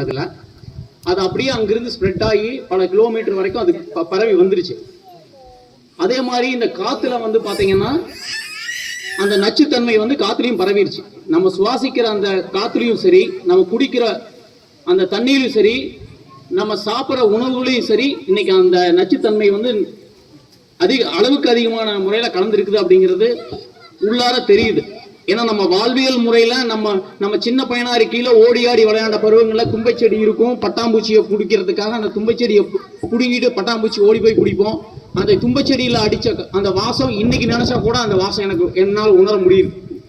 அதே மாதிரி ஒரு தக்காளி நம்ம சாப்பிட்டுட்டு குப்பையில போற அந்த தக்காளி விதையிலிருந்து ஒரு தக்காளி செடி முளைக்கும். அந்த தக்காளி செடியை நீங்க உரசிட்டு போனீங்கன்னா கூட அந்த தக்காளி வாசம் அடிக்கும். இன்னைக்கு அதெல்லாம் கிடையாதுங்க. அவ்வளவு கொடுமையான உணவு முறை மாறிடுச்சு. நம்ம எடுத்துக்கிற உணவே வந்து இன்னைக்கு நமக்கு வந்து அது ஒரு நோயை வளர்க்கிற மாதிரி தான் இருக்கு. அந்த அளவுக்கு இந்த சிப்காட்டு தொழிற்சாலை வந்து நமக்கு பெரிய ஆபத்து நிறைந்த, நம்மளதெல்லாம் வாழ்வதற்கான ஒரு பகுதியே இல்லைங்கிற அளவுக்கு இது நோக்கி போயிட்டு இருக்கு. அதனால இதுக்கு என்ன அப்படின்னா, நான் இங்க தலைவர் அவர்கள் இருக்கிறாங்க. ஆமா, இப்போ நமக்கு சிப்காட்னால என்னென்ன பாதிப்பு வருதோ அதை நிரந்தரமா நிறுத்துறதுக்கு என்ன, இப்போ அவர் சொன்னாரு ஒரு கேட்டகரி இருக்கு. இப்போ ஒரு எல்லோ கேட்டகரி இருக்கு, ஒரு ஒயிட், இந்த மாதிரி. அதுல ரெட் கேட்டகரி அப்படிங்கிறது அவங்களுடைய கழிவுகள் வந்து மிக அளவுக்கு அதிகமா வெளியில விடுறாங்க. அப்படிங்கிற மாதிரியான அந்த ரெட் கேட்டகரியான அந்த கம்பெனிஸ் எல்லாம் தயவு செஞ்சு தடுத்து நிறுத்துறதுக்கு என்ன வழியோ அதை பண்ணணும். ஏன்னா மக்கள் வாழ்வாதாரம் இன்னைக்கு நம்ம வாழ்றோம். நம்ம சின்ன பையனா இருக்கையில நான் வாழ்ந்த வாழ்க்கையை இன்னைக்கு இருக்கிற சின்ன குழந்தைங்க இங்க வாழ முடியல. நம்ம என்ன கொடுக்கணும்? அவங்களுக்கு சொத்து சுகத்தை கொடுக்கணுமா? நம்ம தாத்தா நமக்கு சொத்து சுகத்தை கொடுக்கல, நம்ம சம்பாரிச்சோம். அந்த மாதிரி அந்த சொத்து சுகத்தை அவங்க அப்ப சம்பாரிச்சுக்குவாங்க. நம்ம வந்து ஆரோக்கியத்தை கொடுக்கணும். இந்த என்விரான்மெண்ட், இந்த இயற்கையை வந்து அப்படியே அவங்களுக்கு கொடுக்கணும். அது மட்டும்தான் நம்ம செய்ய முடியும். அதை நம்ம செய்ய முடியலன்னா நம்ம வாழ்ற வாழ்க்கை முறையே தவறா வாழ்ந்துட்டு இருக்கிறோம். இயற்கையை நம்ம அவங்களுக்கு கொடுக்கறது தான் நம்மளுடைய தலையாய கடமை. நீங்க 100 கோடி சொத்து சேருங்க, அதை அவங்க அழிக்கவும் முடியும். நீங்க ஒண்ணுமே இல்லாம இருங்க, அவங்களால ஆக்கவும் முடியும். அதனால நம்ம என்ன பண்ணணும்? நம்ம இந்த இயற்கையை காக்கிறதுக்கு என்ன பண்ணணும்? நம்ம சிந்தனை பண்ணணும். அதனால வந்து நம்மளுடைய தலைவர் அவர்களுக்கு ஒரு ரெக்வெஸ்டா நான் சொல்றேன். சிப்காட்ல வந்து இந்த ரெட் கேட்டகரிஸ் கம்பெனி எல்லாம் வந்து கம்பல்சரி அதை நீங்க வந்து தடை பண்றதுக்கு என்ன ஆவணம் பண்ணணுமோ அதை பண்ணுங்க. வாய்ப்பு கொடுத்தமைக்கு நன்றி. நிச்சயமா மருத்துவர் அவருடைய கருத்தெல்லாம் ரொம்ப அருமையா இருந்தது. அவர் என்ன உடம்புக்குள்ள 3ஆ பிரிச்சு சொன்னாரு, படைத்தல், காத்தல், அழித்தல். அந்த சேம் கேட்டகரி இந்த வேதம் அப்படிதான் சொல்லுது. இந்த ஓம் அப்படிங்கிற அந்த ஓம்கார தத்துவக்குள்ள வந்து சிருஷ்டி, சிரி, சம்காரம், படைத்தல், காத்தல், அழித்தல், இந்த மாதிரியான சில விஷயங்கள் எல்லாம் அது இருக்கு. ஒவ்வொரு இடத்துலயும் அது நிகழ்த்திக்கிட்டே இருக்கு. அதனால அவர் சொன்ன கருத்துக்கள் எல்லாம் ரொம்ப பயனுள்ளதா இருந்தது. இந்த கூட்டத்தை இங்கே நிறுவி இன்னைக்கு மக்களுக்கெல்லாம் இதை சமர்ப்பித்த இந்த திருக்குறள் பேரவைக்கும் மற்ற இது மேற்கொண்ட அனைவருக்கும் எனது மனமார்ந்த நன்றியை தெரிவித்து விடைபெறுகிறேன். நன்றி, வணக்கம்.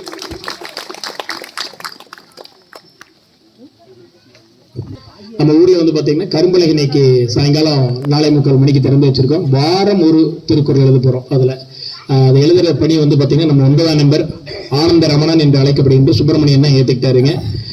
ஏன் வாரம் ஒரு திருக்குறள் கேட்டிங்கன்னா டெய்லி திரும்ப திரும்ப திரும்ப திரும்ப படித்து அது அவங்களுக்குள்ள பதியணும், அந்த பொருளை ஃபாலோ பண்ணி குழந்தைங்க நடக்கணும். 2 மதிப்பெண்ணுக்காக திருக்குறள் படிக்கிறது இல்லை. நம்ம பார்த்தீங்கன்னா 1330 எழுதுறோம். ஆனால் நான் அடிக்கடி சொல்கிற ஒரு விஷயம் என் குழந்தைகளுக்கு ஸ்கூலில், ஒரு திருக்குறளை கடைபிடிப்பது சிறந்தது. 100 மனப்பாடம் செய்வதை விட ஒரு திருக்குறளை கடைபிடிப்பது சால சிறந்தது. ஏன்னு கேட்டிங்கன்னா அது மிகப்பெரிய சான்றோனா மாற்றும். என்னை தமிழாசிரியர் மாற்றுறது வந்து பார்த்தீங்கன்னா ஒரு திருக்குறள் தான். ஐயா வந்து 8ஆம் வகுப்புல நடத்தின ஒரே ஒரு திருக்குறள், சொல்லுது சொல்லை பிரிதூர் சொல் அச்சொல்லை வெல்லும் சொல் இன்மை எறிந்து சொல்வன்மை அதிகாரத்துல. சரிங்களா, அந்த ஒரு திருக்குறள் என்னை தமிழாசிரியனா மாத்திருக்கு. ஒரு திருக்குறளை கடைபிடித்தால் சான்றோனாகலாம். அந்த வகையில நம்ம சுப்பிரமணியன் வாரம் ஒரு திருக்குறள் எழுத போறாரு. அவருக்கு திருக்குறள் பேரவையின் சார்பில் ஐயா அவர்கள் நல்லாடை அணிவிப்பார். இந்த ஒரு 20 நாட்களா அண்ணனை என் கூட பயணம் பண்ணாரு. அவருக்கு இந்த நேரத்தில் என்னுடைய தாழ்மையான நன்றி தெரிவிச்சுக்கிறேன். அடுத்து இந்த நிகழ்ச்சி நடத்துறோம்னு சொல்லி சொன்ன உடனே இந்த ஒலிபெருக்கி வச்சு நடத்துறது திருக்குறள் பேரவை தான் ஃபர்ஸ்ட்டுங்க. மைக்கில் வச்சு நம்ம சுந்தரராஜன் வந்து பார்த்தீங்கன்னா ரெடிமேட் மைக் ஒன்று வச்சிருக்காரு, ஒரு சின்ன ஸ்பீக்கர்.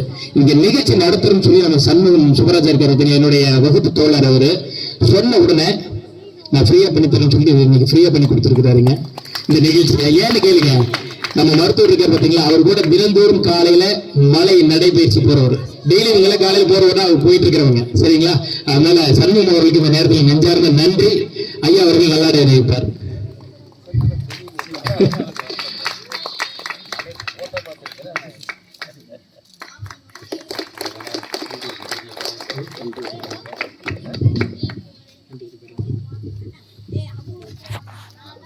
நன்றி உரையாக திருக்குறள் பேரவையினுடைய நெறியாளர் திரு சுல்லின் செல்வர் சரவணன் அவர்களை பேசுமாறு அழைக்கிறேன்.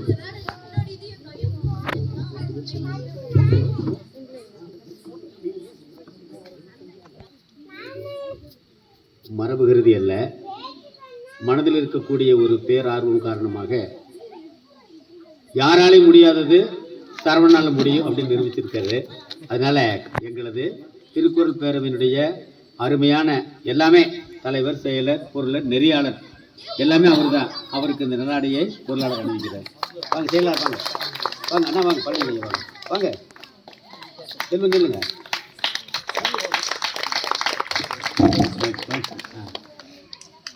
இனி நன்றி உரை, வாங்க.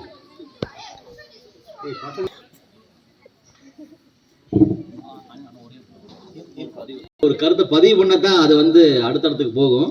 இப்போ நாங்கள் டெய்லியும் காலையில் செனிமலை ஏறிட்டு இருக்கிறோம். அண்ணா சண்முகண்ணா நாங்கள் எல்லாரும் ஏறிட்டு இருக்கோம். அதில் 1320 படிக்கட்டு இருக்குதுங்க. உலகத்தில் வேற எங்கேயுமே இல்லை. நாங்கள் இன்னொரு 10 படிக்கட்டு சேர்த்தி அந்த ஒவ்வொரு படிக்கட்டுலையும் நம்மளுக்கு இந்த அற்புத வாழ்வியலை கொடுத்த திருவள்ளுவர் ஐயாவை திருக்குறளை ஒவ்வொரு படிக்கட்டுலையும் நம்ம வந்து கல்வெட்டாக செதுக்கணும் அப்படின்னு இப்போ நாங்கள் ஒரு விதையை ஊனித்தோம்.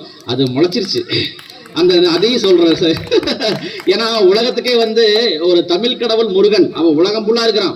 அதே மாதிரி உலகம் ஃபுல்லா போய் சேர்ந்த உடனே ஒரே ஒரு ஆள்னா அது திருவள்ளுவர் தான். இன்னைக்கு கிட்டத்தட்ட 100க்கும் மேற்பட்ட நாடுகளில் வந்து நம்ம வள்ளுவரை போற்றி வணங்கிட்டு இருக்கிறாங்க. அங்கெல்லாம் சிலை இருக்குது. அப்போ அந்த மாதிரி இந்த மாதிரி ஒரு திருக்குறள் வந்து இந்த சென்னிமலையில் ஒரு மிகப்பெரிய ஒரு சிறப்பு வாய்ந்ததாக இருக்குது. ஸோ அதனால வந்து ஐயா பேர் எனக்கு டக்குன்னு தெரியல, ஐயா பழனிவேல் ஐயாட்ட வந்து நான் வந்து ஒரு கருத்தா சொல்றேன். நான் முதல்ல 1 மாசத்துக்கு முன்னாடி அந்த கருத்தை வந்து ஐயாட்டையும் முதல்ல சரவணன் சொன்னேன். அவங்க சரி பார்க்கலாம் பேசலாம் அப்படின்னாங்க. ஐயாட்ட போய் பேசிட்டு வந்துட்டாரு. நம்ம அதுக்கு உண்டான முயற்சி எடுக்கலாம் அப்படின்னு சொல்லியிருக்காங்க. இப்போ நம்மளுக்கு நல்வாய்ப்பா இப்போ வந்து நம்மால் கந்தசாமியே ஒருத்தர் வந்துட்டார் கலெக்டரா. ஸோ அதனால வந்து அடுத்து நம்ம அவரை சந்திக்க போறோம். இந்த வாரத்தில் கலெக்டர் மீட்டிங் இருக்குது, நம்ம சந்திக்க போறோம். சரி, இந்த ஒரு கருத்தையும் நான் உங்களுக்கு சொல்லிக்கிறேன். ரொம்ப நன்றி. கொஞ்சம் காலம் கணிந்து சொல்லலாம்னு பார்த்தோம், சொல்லிட்டாங்க. வேற ஒன்றும் இல்லைங்க. முறையாக அணுகுதல் என்ற முறையில் நம்முடைய மருத்துவர் பிள்ளையார் சொல்லி போட்டாங்க. பிள்ளையார் சொல்லி போட்ட பதிவினை இறைவன் திருவருளால நம்முடைய சிறகிரி வேலவனுடைய அருளோடு ஒரு 3 ஆண்டுகள் பொறுப்பு வகிக்கின்ற முறையில் அருள்மிகு சுப்பிரமணியசாமி திருக்கோவிலுடைய அறங்காவலர் குழு தலைவராக பொறுப்பேற்றிருக்கக்கூடிய ஐயா பழனிவேல் அவர்களை பேரவையின் சார்பில் சந்தித்தோம்.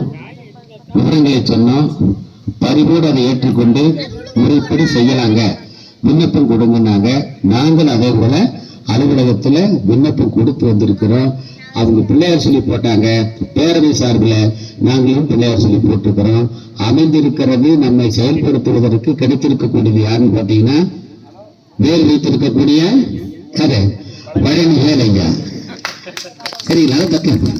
இன்னொன்னு, இதை செயற்படுத்துவதற்கு நமக்கு கிடைத்திருக்கக்கூடிய ஆண்டவர் யாருன்னு கேட்டீங்கன்னா கந்தசாமி, நம்முடைய மாவட்ட ஆட்சித்தலைவராக.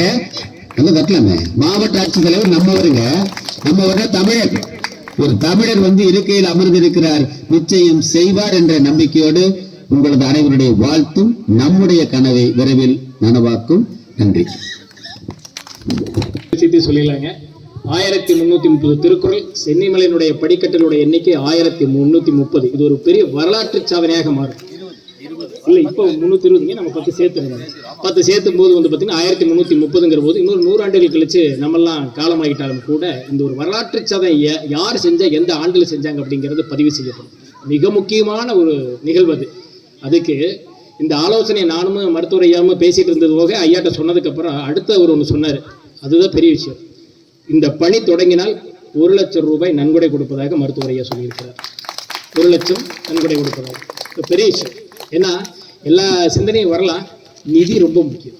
என்னங்க, நிதி ரொம்ப முக்கியம். அப்போ தான் அதை நம்ம செயல்படுத்த முடியும். மருத்துவர் ஐயா சொல்லியிருக்காரு. இந்த நேரத்தில் அவருக்கு நன்றி தெரிவிச்சுக்கிறேன். அருமையான ஒரு நிகழ்வுங்க. ஐயாவுடைய உடல் மொழியை அறிவோம், நலமுடன் வாழ்வோம் கேட்டிருப்பீங்க. அந்த 7 to 7 கடைபிடிக்கிறதுக்கு எல்லாரும் தயாராகிருப்பீங்க மனதளவில். ரொம்ப சிம்பிளான ஒரு கான்செப்டுங்க. பசி வந்தால் சாப்பிடுங்க, பசிக்கலைன்னா சாப்பிடாதீங்க.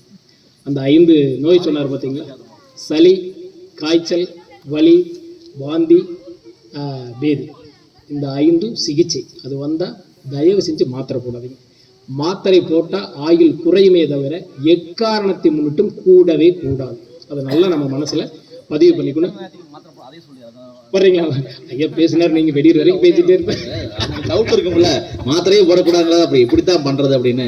இந்த சளி, காய்ச்சல், வாந்தி, வயிற்றுப்போக்கு, வலி, இந்த 5 விஷயம் இருக்கும்போது குறைஞ்சது 2 மணி நேரத்துக்கு மாத்திரை போடக்கூடாது. அது யார் அப்படின்னா, யாருக்கெல்லாம் லேடிஸ்க்கு 12 to 14 பாயிண்ட் பிளட் இருக்குதோ, அதே மாதிரி ஜென்ஸுக்கு யாருக்கெல்லாம் 14 to 18 பாயிண்ட் பிளட் இருக்குதோ அவங்கள 2 மணி நேரத்துக்குள்ளேயே அந்த கழிவை தூக்கி வெளியில போட்டுரும் நம்ம உடம்பு. இந்த மாதிரி பிளட் கம்மியாக இருக்கிறவங்க அதிகபட்சம் 3 நாளைக்கு நீங்க மருந்து மாத்திரை போட்டு தடுக்காதீங்க. குறைஞ்சபட்சம் 2 மணி நேரம் அனுமதி கொடுங்க அந்த கழிவு வெளியேற்றதுக்கு. அதிகபட்சம் 3 நாளைக்கு அனுமதி கொடுங்க. இந்த 3 நாளைக்கு மருந்து மாத்திரை போட்டு தடுக்காதீங்க. விருந்து மருந்து 3 நாள் சொல்றாங்கல்ல, அந்த மாதிரி 3 நாளைக்கு மருந்து மாத்திரை போட்டு தடுக்கக்கூடாது. இந்த 3 நாளைக்கு பசி இருக்காது. பசி இல்லாம நீங்க நீராகாரம் மட்டும் எடுத்துக்கோங்க. இந்த கஞ்சி, கூழ், பால், பழச்சாறு, பழங்கள், உணவுகள் இதெல்லாம் ஓரமா தள்ளி வைங்க. உங்களுக்கு உடம்பு அட்டகாசமா சுத்தி ஆயிரும். வாழ்க வளமுடன். ஐயா நம்பர் கொடுத்துடலாம். அவருடைய வாட்ஸ்அப்புக்கும் 1ஆம் நம்பர் மூர்த்தியனன் அவர்களுக்கும், வரவேற்புரை வழங்கிய செல்வராஜ் ஐயா அவர்களுக்கும், பேரவையின் நோக்கம் குறித்து எடுத்துரைத்த பேரவையின் பொருளர் சுந்தரராஜன் ஐயா அவர்களுக்கும், வாழ்த்துறை வழங்கிய நமது பஞ்சாயத்து தலைவர் சிவகுமாரன் அவர்களுக்கும், சென்னிமலை திருக்கோவில் அறங்காவலர் குழு தலைவர் ஐயா மதிப்பிற்குரிய பழனிவேல் ஐயா அவர்களுக்கும், முத்தமிழ் மன்றத்தினுடைய தலைவர் தண்டமிழ் ஆசான் என் அன்பிற்குரிய ஐயா தண்டமணி ஐயா அவர்களுக்கும், இங்கு சிறப்பு விருந்தினராக நாம் பேசியது அனைத்தும் படம்பெடுத்துக் கொண்டிருக்கக்கூடிய பல்லவி பரமசிவம் ஐயா அவர்களுக்கும், நல்ல ஒரு நிகழ்வில் சிறப்பான ஒரு தலைப்பில் சிறப்புரை வழங்கிய மருத்துவர் எனது அன்பிற்குரிய நண்பர் திருநாவுக்கரசு ஐயா அவர்களுக்கும் நெஞ்சார்ந்த நன்றிகள். இங்கே இந்த நிகழ்ச்சியை ஏற்பாடு செய்வதற்காக என்னோடு பணிபுரிந்த நிறைய நண்பர்களுக்கு நன்றிகள். இந்த ஒளிபெருக்கை அமைத்துக் கொடுத்த சுபராஜா சண்முகம் அவர்களுக்கும், சரியான நேரத்தில் இங்கே அதை நமக்கு அமைத்துக் கொடுத்த பாஸ்கர் அவர்களுக்கும் என்னுடைய நெஞ்சார்ந்த நன்றிகள். நண்பர்கள் அர்ப்பணி மன்றத்தினுடைய தலைவர் மாப்பிள்ளை திரு ரமேஷ் அவர்களுக்கும், இந்த பணியிலே என்னோடு இணைந்து சிறப்பாக பணியாற்றி என்னுடைய பளுவை குறைத்து எனக்கு சரியான நேரத்தில் ஒத்துழைப்பு நல்கிய 1ஆம் நம்பர் சிவாசர் அவர்களுக்கும், 7ஆம் நம்பர் வாசுமாப்பிள்ளை அவர்களுக்கும், ஆனந்தரமணன் அவர்களுக்கும், 48 மகேஷ் அவர்களுக்கும், 84 முருகேஷ் அவர்களுக்கும், 93 சண்முகமன் அவர்களுக்கும் என்னுடைய நெஞ்சார்ந்த நன்றிகள். அதுபோக நாம் இந்த மாதிரி ஒரு நிகழ்ச்சி ஏற்பாடு பண்ணுறோன்னு சொன்னோன்னே பார்த்தீங்கன்னா மருத்துவருடைய அறிவுறுத்தலின் பேர் தான் சுக்கு காஃபி கொடுத்தோம். நாம கிரிவலத்துக்கு கொடுக்குறோம், நீங்கள் சுக்கு காஃபி கொடுத்துருங்க அப்படின்னு. இந்த சுக்கு காஃபி வந்து பார்த்தீங்கன்னா நம்ம கண்ணம்மாக்கா தான் போட்டு கொடுத்தாங்க. அவர்களுக்கும் நன்றி. சுக்கு காஃபி சும்மா கொடுத்தா நல்லா இருக்காது, மிக்சர் நான் வாங்கி தந்துறேன்னு சொல்லிட்டு நம்ம கோபண்ண வந்து பார்த்தீங்கன்னா மிக்சர் ஸ்பான்சர் பண்ணாரு. அவருக்கும் இந்த நேரத்தில் வந்து பார்த்தீங்கன்னா எங்கள் திருக்குறள் பேரவையின் சார்பாக நன்றியை தெரிவித்துக் கொண்டு, வந்திருந்து கலந்து கொண்டு பயன்பெற்ற அனைத்து சான்றோர் பெருமக்களுக்கும் திருக்குறள் பேரவையின் சார்பாக நன்றியை தெரிவித்துக் கொண்டு நிகழ்ச்சியத்துடன் நிறைவு செய்து கொள்கிறோம். நன்றி, வணக்கம். அடுத்ததாக இறுதியில் நாட்டுப்பணி. அனைவரும் எழுந்து நிற்கிறோம்.